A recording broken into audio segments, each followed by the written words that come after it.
பார்த்ததுண்டா இந்த நாடு பார்த்ததுண்டா, நாடு பார்த்ததுண்டா இந்த நாடு பார்த்ததுண்டா. வணக்கம் பச்சை தமிழ நேயர்களே, இன்றைக்கு நம்முடைய சிறப்பு நேர்காணலுக்கு தமிழ்நாடு நாடார் பேரவையுடைய மாநில துணைத் தலைவர் என்பி தங்கராஜ் அவர்கள் நம்மளுடைய அரங்கத்துக்கு வந்திருக்கிறார்கள். என்பி தங்கராஜ் அவர்கள் குமரி மாவட்டம் படந்தால்மூடு என்ற ஊரை சேர்ந்தவர்கள். அதாவது அந்த மாவட்டத்துல, குமரி மாவட்டத்துல தமிழ்நாடு நாடார் பேரவை மீட்டிங் எது போட்டாலும் அண்ணாச்சி தான் அது ஏற்பாடு செஞ்சு போடுவாங்க. தங்கராஜ் அண்ணாச்சி பேச ஆரம்பிச்சாங்கன்னா ஒரு அருவியா கொட்டும். அதாவது அவருடைய கம்பீரமான ஒரு சிம்மக்கோரன்னு சொல்லுவாங்க. அந்த அளவுக்கு அண்ணாச்சியுடைய கருத்துக்கள் ஒவ்வொன்றும் மிக ஆழமாக இருக்கும். அந்த மாவட்டத்தில் இருக்கக்கூடிய பல நிகழ்வுகளை, குறிப்பாக மார்சல் நேசமணியை பத்தி தங்கராஜ் அவர்கள் பேச ஆரம்பித்தார், மணிக்கணக்காக பேசுவார்கள். அதே மாதிரி அந்த மாவட்டத்துல ஏதாவது குறைகள் இருந்தா கூட அந்த குறைகளை வெளிச்சத்துக்கு கொண்டு வரக்கூடியதுல முதன்மையாக இருக்கக்கூடியவர் தங்கராஜ் அவர்கள். அவர்களிடம் நிறைய கேட்க வேண்டியிருக்கிறது. வாருங்கள், அவரை சந்திப்போம். வணக்கம் அண்ணாச்சி. வணக்கம். நல்லா இருக்கீங்க அண்ணாச்சி? நல்லா இருக்கோம். ரொம்ப சந்தோஷம் அண்ணாச்சி. அண்ணாச்சி, இப்ப நீங்க, அதாவது உங்களுக்கு இப்ப வயசு 70 வயசு ஆகுது. ஏற்கனவே நீங்க 11 வயசுல இருந்து சமுதாயத்துல ஈடுபட்டு செயலாற்றிட்டு இருக்கீங்க. அப்படி பார்த்தா நீங்க காமராஜரை கண்டிப்பா நீங்க நேர்ல சந்திச்சு ஒரு வாய்ப்பு கிடைச்சிருக்கும். அந்த மாதிரி ஒரு சந்தர்ப்பம் உங்களுக்கு அமைஞ்சுதா? அமைஞ்சது. சரி. 1969 சரி, பை எலெக்ஷன். சரி. நாகர்கோவில் பாராளுமன்ற தொகுதி இடைத்தேர்தலில் சரி, மார்த்தாண்டம் காந்தி மைதானத்தில் ஒரு மாபெரும் தேர்தல் பொதுக்கூட்டம். சரி. அந்த பொதுக்கூட்டத்துல காமராஜர் அவர்கள் வாக்கு கேட்க இருக்கிறார். தலைவர் அவர்கள் வருவதற்கு முன்னால் சிறு பையனாக இருந்த என்னை அங்கே தேர்தல் வாக்கு கேட்க பேச வைக்கிறார்கள். உங்களை? ஆமா. 6 வயசா இருக்கும் போது? 11 வயசு. 11 வயசுல 6வது படிக்கிற போது.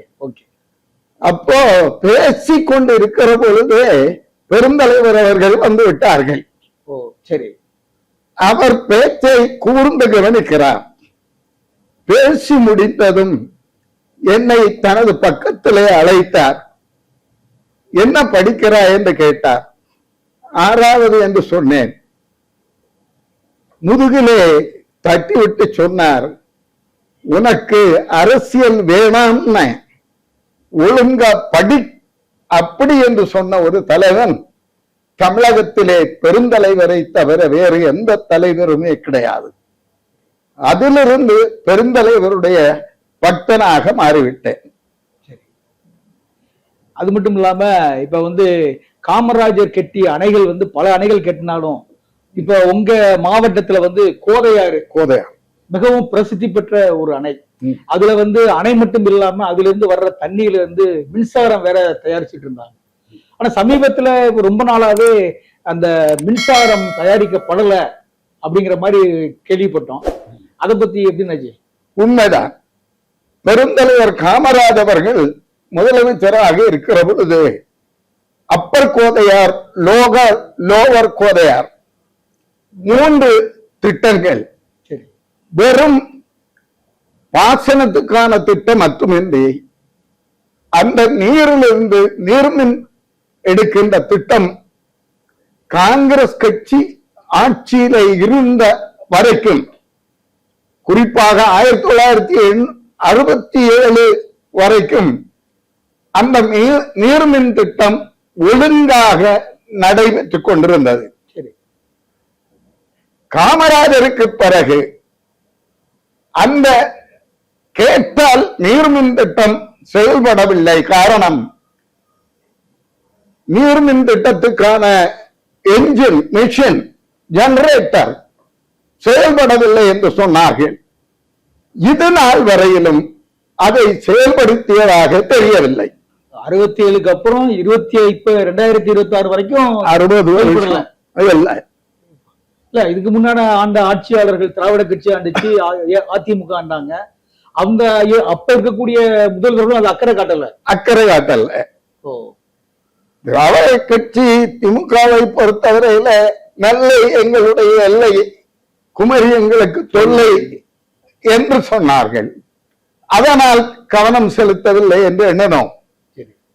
அதிமுக கட்சி வந்த பொழுதும் அங்கிருக்கிற அரசியல்வாதிகளும் எம்எல்ஏ எம்பிக்களும் இதிலே கவனம் செலுத்தவே இல்லை. மக்களும் அதை பத்தி ஒண்ணும் கேட்கல. மக்கள் இப்ப எல்லாம் மக்களும் இதோடு ஒன்றாக சேருகின்ற வழக்கத்தில் வந்து விட்டார்கள். நமக்கு என்ன, நடந்தால் நடக்கட்டும், இல்லாவிட்டால் வேண்டாம் என்கிற நிலைமைக்கு வந்து விட்டார்கள். இப்ப நீங்க பேசும்போது சொன்னீங்க கருணாநிதி வந்து நெல்லை எங்களுக்கு எல்லை, குமரி எங்களுக்கு தொல்லைன்னு சொல்றாரு இல்லையா? தொல்லைன்னு சொல்ற அளவுக்கு என்ன காரணம்? நாகர்கோவில் நாடாளுமன்ற தேர்தல் தான் காரணம். நாடாளுமன்ற தேர்தலில் முதலாக தமிழகத்திலே மதத்தையும் ஜாதியையும் புகுத்தியவர்கள் தலைவர் மு. கருணாநிதி அவர்கள்.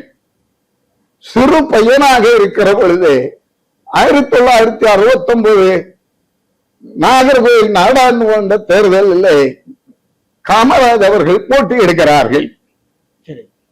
தேர்தல் பிரச்சாரத்திற்கு வந்த கலைஞர் அவர்கள் இங்கே வேலுக்கும் சிலுவைக்கும் போட்டி நடக்கிறது. இந்த தேர்தல் வேலுக்கும் சிலுவைக்கும் நடக்கிற தேர்தல். மதத்தை உள்ள புகுத்திட்டாரு. மதத்தை உள்ள புகுத்துறாரு.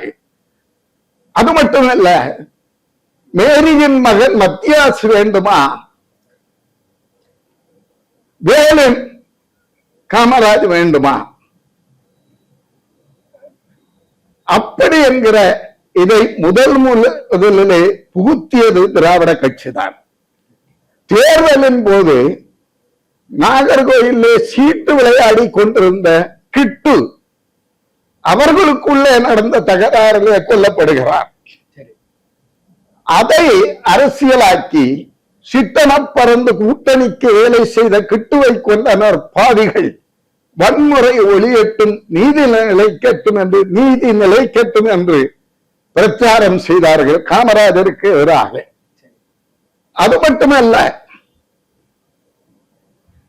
இது நாகர்கோவில் நாடாளுமன்ற தேர்தல் அல்ல, நாடாளுமன்ற தேர்தல் என்று சொன்னவர்கள் கலைஞர் அவர்கள். அதற்கு கவிஞர் கண்ணதாசன் அவர்கள் தேர்தல் பரப்புரையின் போது சொல்லுகிறார்கள், உண்மையிலேயே இது நாடாளுமன்ற தேர்தல் தான். சிவகாமியின் மகன் எதையுமே நாடாதவர், அந்த நாடாதவருடைய தேர்தல், எனவே இது நாடார் தேர்தல் தான் என்று சொல்லுகிறார்கள்.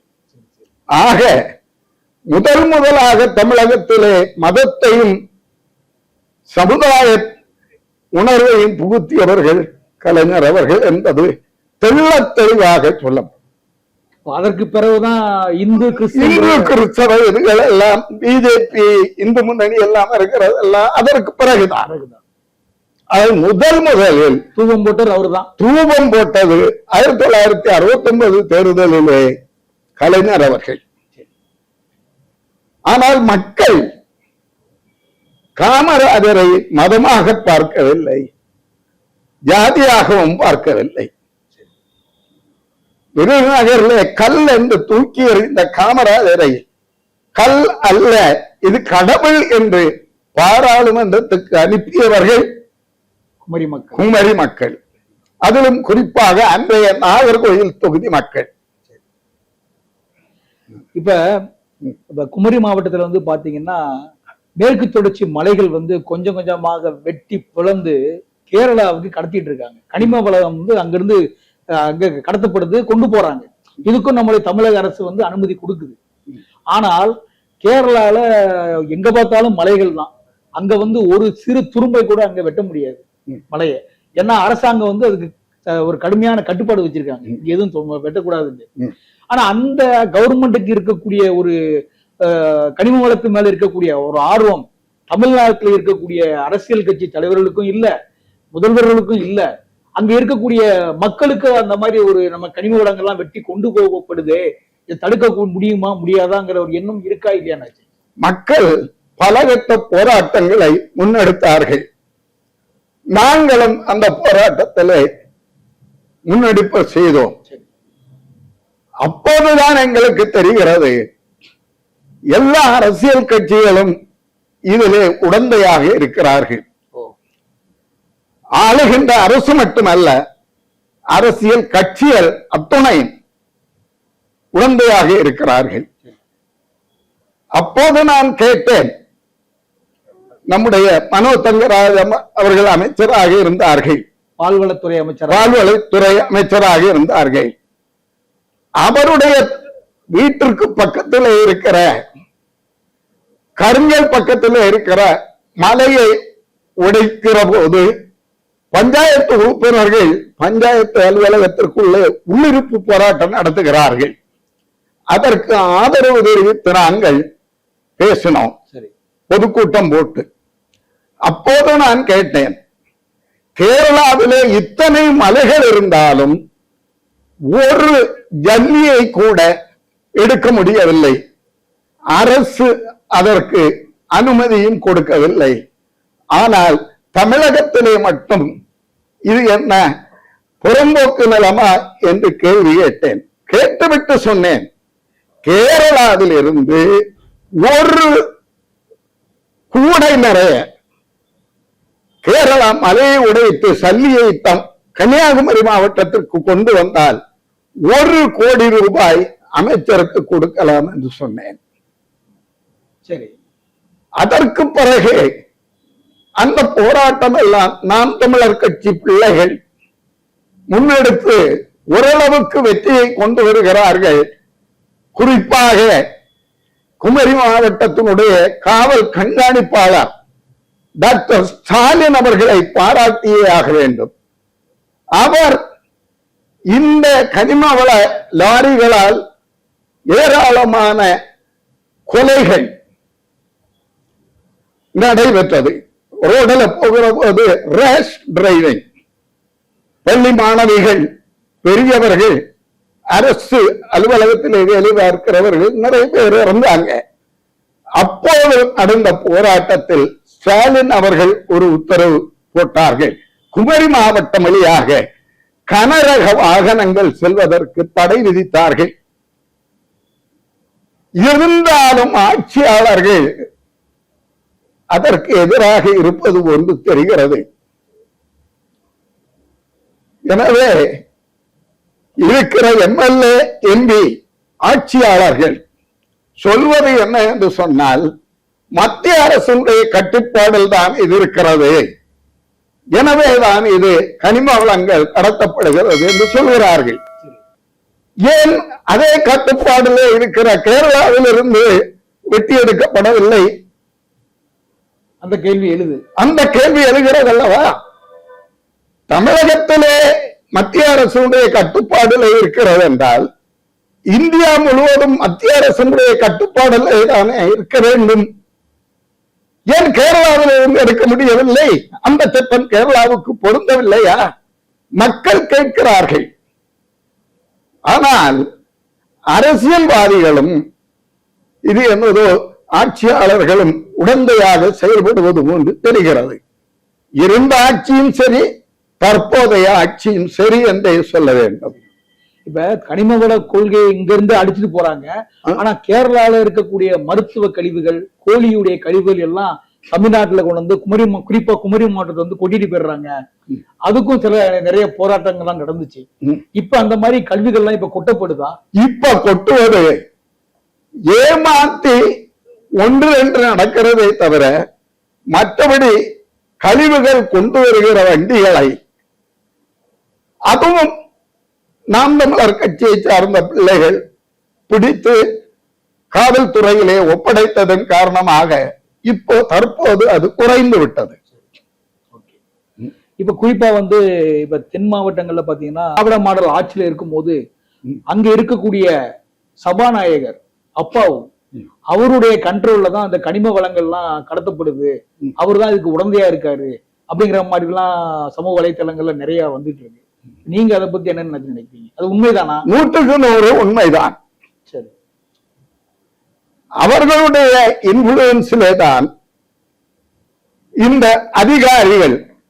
அவர்களுக்கு ஒத்து போனதன் காரணமாகத்தான் கனிம வளம் இங்கே கொள்ளை சுரண்டப்பட்டது. இனி ஆட்சியாளர்கள் திராவிட மாடல் ஆட்சி அன்றைக்கு சொன்ன ஒரு காரியம், கனிம வளம் எல்லாம் மத்திய அரசினுடைய கட்டுப்பாடுல இருக்கிறது, எங்களுக்கு அதிலே அதிகாரம் இல்லை என்று சொன்னார்கள். கனிம வளம், சிறு கனிம வளம், பெரும் கனிம வளங்கள் இரண்டு இருக்கிறது. பெரும் கனிம வளங்கள் மத்திய அரசினுடைய கட்டுப்பாடு. இதெல்லாம் பெரும் கனிம வளம் சொல்றீங்க. இது பெரும் கனிம வளங்கள் நிலக்கரி, இரும்பு, இல்மனைட், தோரியம், இதெல்லாம் பெரும் கனிம வளங்கள். மணவாளக்குறிச்சியிலே எடுக்கிறார்களே இல்மனைட் மணல் ஃபேக்டரி மத்திய அரசனுடைய கட்டுப்பாடுல இருக்கிறது. அதெல்லாம் பெரும் கனிம வளங்கள். இந்த மலைகள் எல்லாம் இந்த கற்கள், மண் போன்றவை சிறு கனிம வளத்திலே வரும். இது அந்தந்த மாநில அரசினுடைய கட்டுப்பாடிலே இருக்கிறது. அதிலும் ஒன்றை சொல்ல வேண்டும், மிக முக்கியமான ஒன்று, மேற்கு தொடர்ச்சி மலையிலே இருந்துதான் இந்த இல்மனைட் மண் உற்பத்தி ஆகிறது. மழை காலங்களில் அந்த மலையிலிருந்து பாறை துகள்கள் வந்து அது பெருசாக வந்து கடலிலே வருகிறது. கன்னியாகுமரி மாவட்ட கடலோரங்கள், திருநெல்வேலி மாவட்ட கடலோரங்களில் எல்லாம் இந்த மண் தான் கேரளாவிலும் இருக்கிறது. கேரளா, கொல்லம் போன்ற பகுதிகளில் இந்த மண் சென்றடைகிறது தான் அது இல்மனைட் மண்ணாக மாறுகிறது. இது கொல்லம், கோட்டயம், கன்னியாகுமரி, திருநெல்வேலி போன்ற பகுதிகளிலே நோயாளிகள், புற்றுநோயால் தாக்கப்படுவதற்கு காரணமே இந்த மண் தான், இல்மனைட் தான். இதனுடைய கதிர் இயக்கம் தான் தண்ணிக்குள்ளே இருக்கிற போது கதிர் இயக்கம் வருவதில்லை, தண்ணியிலிருந்து வெளியே எடுக்கிற போது கதிர் இயக்கம் வருகிறது. அதனுடைய பாதிப்பு தான் மக்களுக்கு புற்றுநோய் வருவதற்கு காரணம். கேரளாவிலும் இது கொல்லம் போன்ற பகுதிகளில் பெருமளவில் நோயாளிகள் இருக்கிறார்கள். அப்போ குறிப்பா ஒரே ஒரு சிம்பிள் லாஜிக் தான், இது மத்திய அரசினுடைய கட்டுப்பாடுல இந்த கனிம வளங்களும் இருக்கிறது என்று சொன்னால் ஏன் கேரளாவிலே இந்த மலையோட தடுக்க முடியல? அவங்க தேவைகளுக்கு அங்கிருந்து எடுக்கலாமே. இவர்கள் முன்னால் சொன்னது எல்லாம் அதானியினுடைய விழிஞம் துறைமுகத்திற்கு கொண்டு செல்கிறார்கள் என்று. விழிஞம் துறைமுகத்திலிருந்து கப்பல் மார்க்கமாக வெளிநாடுகளுக்கு இது செல்வதாக நம்பத்தகுந்த வட்டாரங்களிலே செய்திகள் வருகிறது. இலுமினேட் மண் வந்து வெளிநாட்டுக்கு கொண்டு போக. ஆமா. ஆக கேரளாவிலே இருக்கிற அரசு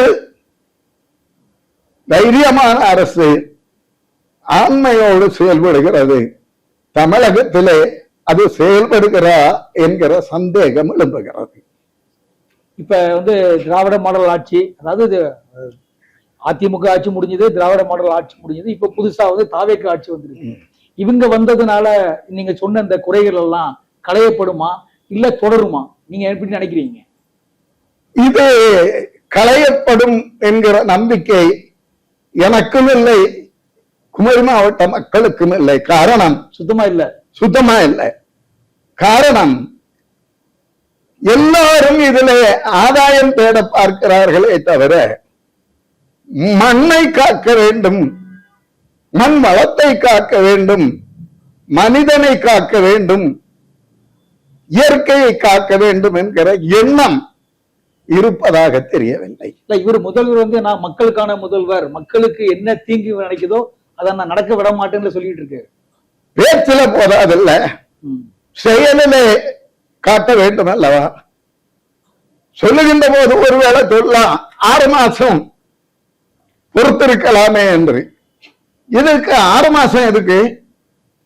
ஒரு ஜீவோ போட்டா போதும். ஒரு ஜீவோ போதும் இல்ல. கவர்மெண்ட் ஆர்டரை கோர்ட்டு கூட அதை புறக்கணிக்க முடியாது. அதற்கு எதிராக நீதிமன்றம் ஒரு உத்தரவை போட முடியாது. சட்டமன்றத்தில் எல்லோரும் ஆதரவோடு ஒரு ஜீவோ போட்டா போதுமே, சட்டமன்றத்தில் சொன்னா போதுமே, அது ஏன் சொல்லல? சரி சரி. இப்ப நீர்வளத்துறை அமைச்சர் ஆனந்த் இருக்காங்க. இப்ப கன்னியாகுமரி மாவட்டத்துல இந்த மாதிரி சில குறைபாடுகள், கனிமூலங்கள் சூறையாடப்படுது, மலைகள் பிளக்கப்படுகின்றன, இதெல்லாம் அவருக்கு தெரியுமா? எல்லாம் தெரியும். தெரிந்தும் தெரியாது போல இருக்காங்களா? அவரு அமைச்சராகிறதுக்கு முன்னாலே இதெல்லாம் தெரிந்தவர் தான். சரி. அவரிடத்திலிருந்து ஒரு நேர்மையான முடிவு, இதற்கு எதிரான ஒரு முடிவு வருமா என்கிற நம்பிக்கை மிக மிக குறைவுதான். அவருக்கு கீழே இருக்கிற அதிகாரிகள் அதை தடுக்கிறாங்களா? ஏன்னா அந்த அதிகாரிகள் திராவிட மாடல் ஆட்சியில் இருக்கக்கூடிய அதே அதிகாரி இப்பவும் இருக்கிறாங்க. ஆமா, அவங்களுக்கு நீங்க சொல்ற மாதிரி சில சம்திங் ஏதாவது போயிருக்கலாம். அது நம்ம தொடர வேண்டும் என்பதற்காக, இதை தடுப்பதற்காக சில அதிகாரிகள் இதை அமைச்சர் இடத்துல கொண்டு போறது இல்லையா? இல்ல அமைச்சர் மெத்தனமா இருக்கிறாரா? அமைச்சர் தான் மெத்தனமா இருக்கிறார். நானும் அரசு அதிகாரியாக இருந்தவன். அரசு அதிகாரிகள் செயல்பட வேண்டும் என்றால் ஆட்சியாளர்கள் நேர்மையாக நடவடிக்கை எடுக்க வேண்டும். பெருந்தலைவர் அவர்கள் இருந்தார்கள். பெருந்தலைவர் அவர்கள் இருக்கிற போது பாரத் ஹெவி எலக்ட்ரானிக்ஸ் திருச்சியிலே வருகிறது. அரசு அதிகாரிகள் ஃபைல்ல எழுதுகிறார்கள், தமிழகத்திலே இந்த தொழிற்சாலை வருவதற்கு உகந்த இடம் தமிழ்நாட்டிலே எங்குமே இல்லை என்று சொல்லுகிறார். ஃபைல்ல எழுதுறாங்க. பெருந்தலைவர்கள் அவர்கள் படிக்காத மேதை என்று சொல்வார்கள். நிச்சயமாக அவர் மெத்த படித்தவர், மக்களை படித்தவர், நிலத்தை படித்தவர், மண்ணை படித்தவர். அவர் சொல்றாரு, நீ போ திருச்சியில பெரம்பலூர்ல போய் பார்த்துட்டு எனக்கு வயல் எழுதுன்னு சொல்றாரு. அந்த தொழிற்சாலை வருகிறது. அப்துல் கலாம் அவர்கள் சொல்லுகின்ற போது சொன்னார்கள், அப்துல் கலாம் அவர்கள் என்ஜினியராக இருக்கிறார், வெளிநாட்டில் இருந்து வருகிற மிஷினை கொண்டு செல்வதற்கு இந்த ரோடு வழியாக கொண்டு செல்ல முடியாது என்று சொல்லி தலைவரிடத்திலே சொன்ன போது, அதுக்கு நீ இருக்கணும், நீ எதுக்கு இன்ஜினியரா இருக்கணும், என்ஜினியரா இருக்கணும்னு கேட்கிறாரு. அப்படி கேட்கிற மண்ணை பற்றி, மனிதனை பற்றி, மக்களை பற்றி தெரிந்த முதலமைச்சர் இருக்கிறார்களா, இருந்தார்களா? ரொம்ப நன்றி நாஜி. நன்றி. நிறைய உணர்வு பூர்வமான கருத்துக்களை சொல்லியிருக்கிறீங்க. இது நிறைய விஷயங்களுக்கு புதுசா சொல்லியிருக்கீங்க. உண்மையிலே உங்களுடைய நேர்காணல் எங்களுக்கு ஒரு மிக்க மகிழ்ச்சியை தெரியுது. நன்றி அண்ணாஜி. மக்களுக்கு பிரயோஜனம். சரி, நன்றி.